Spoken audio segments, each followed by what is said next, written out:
you believe this was an isolated incident.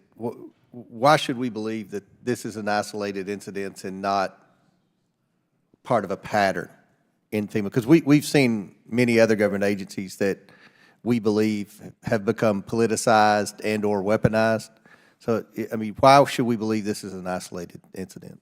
Administrator, I want to thank you for the work that you and FEMA did in my district a few years ago after the tornadoes in West Kentucky. I want to publicly say that. With respect to the text message behind me, how did you receive the text message? Did you know about it before it became public, or was it brought to your attention before the media made public with it? It was brought to my attention on November 7th while I was in North Carolina with my leadership team checking in on recovery.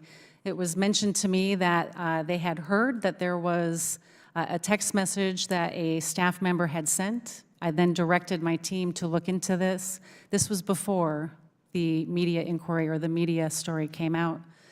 They reviewed it and looked into it on the 8th. They contacted me on November 9th. They showed me the text message. I still had not seen any media stories, and I directed the termination of the employee because it violates the way we conduct business. And you've testified that you believe this was an isolated incident.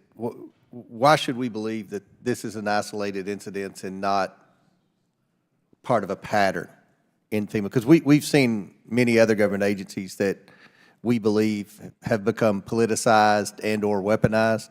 So, I mean, why should we believe this is an isolated incident? Chairman, I understand your concern and I share your concern because I want to ensure that the American people know that FEMA is there to support all people, which is why we are conducting an investigation and why we have asked the IG to look into this further to ensure that this is not beyond the one employee who sent this message. It is not indicative of the rest of our workforce and it is completely unacceptable.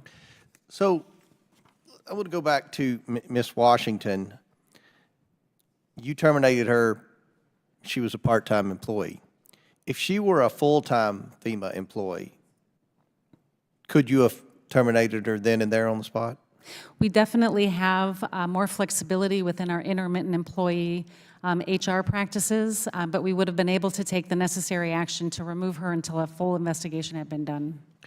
So, how likely would it have been that her termination would have been overturned because she would have been a full-time civil servant and been protected by the civil servant merit laws, tenure laws, whatever you want to call it? Given the text of this message, it's very clear that this was an unacceptable type of behavior, and I don't believe it would have been overturned. I think the system worked.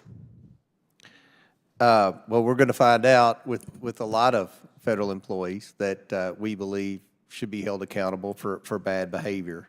And that's one of the huge issues in this election, and this is going to be a priority for the new administration, and this is a role that this committee is going to play moving forward to try to work with the Trump administration, work with Elon Musk and Mr. M. Swamy to try to make government more efficient. So we'll see. We certainly believe that people, regardless of their party, regardless of their status in their years of service in the federal government, regardless of their ideology, if they've done wrong, then they should be held accountable. And I think the American people agree with us, and I think that was a huge issue in the election a few weeks ago.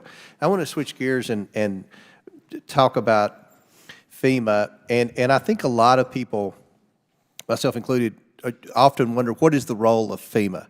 So if a hurricane or a tornado or a natural disaster happens, I believe FEMA should be first on the scene. I believe that they, should be in charge of obviously rescue and recovery to ensure that to help coordinate to ensure that people have food and shelter, and then of course the big role I believe FEMA plays is debris removal to try to help coordinate to get the power going, to get the roads cleared and things like that.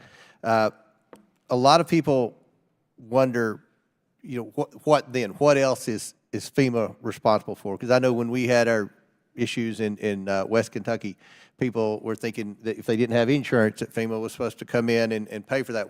Can you tell this committee and the American people who are watching this what exactly FEMA's role is the second a natural disaster happens, whether it's a wildfire out west, or whether it's a tornado in the Midwest, or whether it's a hurricane on the East Coast, what is FEMA's responsibility from start to finish? And how long should that take?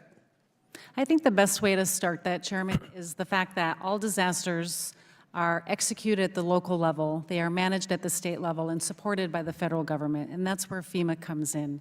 In this particular incident, I contacted governors before the storm made landfall in all of the states that were impacted, encouraging them to ask for a pre-landfall emergency declaration.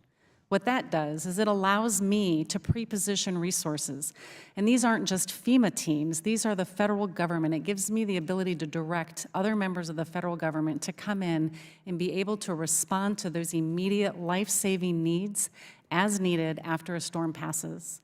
For these events, we pre-positioned resources from Florida up to North Carolina and into Virginia to support those immediate needs. And we do that at the support of the governor.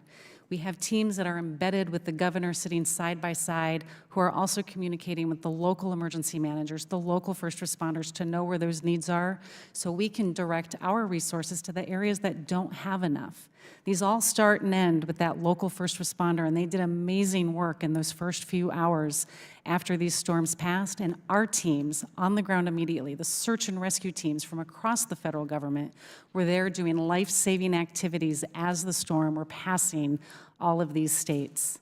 We then support through mission assigning other federal agencies like the Army Corps of Engineers to help assess what the needs are going to be for debris removal, or at the request of a local jurisdiction to actually do the debris removal if they don't have the contracts to do so. And then we continue to support the stabilization of those lifelines, being able to reimburse communities if they put in a temporary bridge or if they've done something to, in the case of Asheville. And the time's expired, but what's the normal time length for this? What, do you have an objective when you go in and say, all right, this is when we hope to be finished? Do we hope everybody's paid? And do you have, is that ever a factor or an objective? All disasters are definitely unique. My objectives and my timelines are in that response to make sure that I have teams on the ground before landfall, that they are engaged during and after landfall, and then when the governor's team tell us that the incident stabilized, then we demobilize those response teams.